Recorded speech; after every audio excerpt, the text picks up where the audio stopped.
અમદાવાદમાં હત્યાના પડઘા ખેરાલુમાં પડ્યા।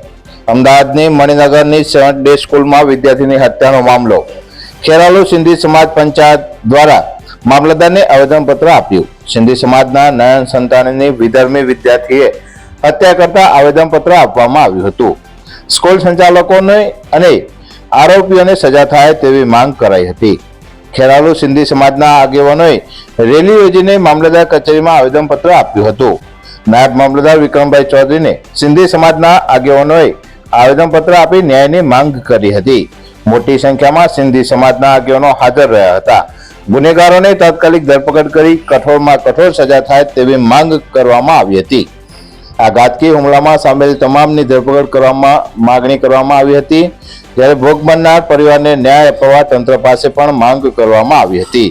વધુમાં મોહનલાલ રામનાણી સ્થાનિક અગ્રણીએ નિવેદન આપીને જણાવ્યું હતું કે મારું નામ મોહનલાલ દોલતરામ રામનાણી, હું આખી પૂજ્ય સિંધી પંચાયત ખેરાલુ ને અહીંયા લાવીને અમે ગત 20 તારીખ અમદાવાદ મણિનગર વિસ્તારમાં 7th ડે સ્કૂલમાં જે સિંધી યુવક નયન સંતાણીની નિર્મમ હત્યા થઈ છે એના સંદર્ભે અમે આજે મામલતદાર સાહેબને આવેદન આપવા આવ્યા છીએ કે આ સંદર્ભે સ્કૂલમાં જે વિધર્મી વિદ્યાર્થી અને બીજા અસામાજિક તત્વો દ્વારા એની નિર્મમ હત્યા જાણી જોઈને, એટલે કે બજારમાંથી હથિયારો લઈ અને ઈરાદાપૂર્વક જે નિર્મમ હત્યા કરવામાં આવી છે એ જઘન્ય અપરાધ છે।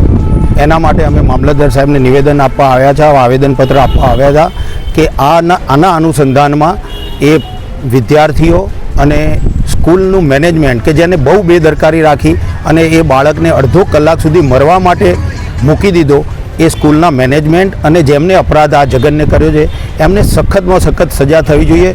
તો જ એ વિદ્યાર્થીના પરિવારને, સિંધી સમાજ ખેરાલુને, સમગ્ર ભારતીય સિંધી સમાજને અને સનાતન હિન્દુઓને ન્યાય મળશે।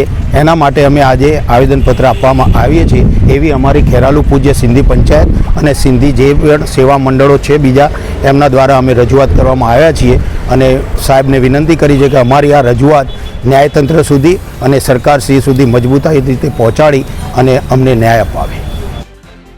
બ્યુરો રિપોર્ટ, રાષ્ટ્ર વિચાર, ગુજરાતી ન્યૂઝ। અહેવાલ મનોજ સીબી ઠાકોર, ખેરાલુ।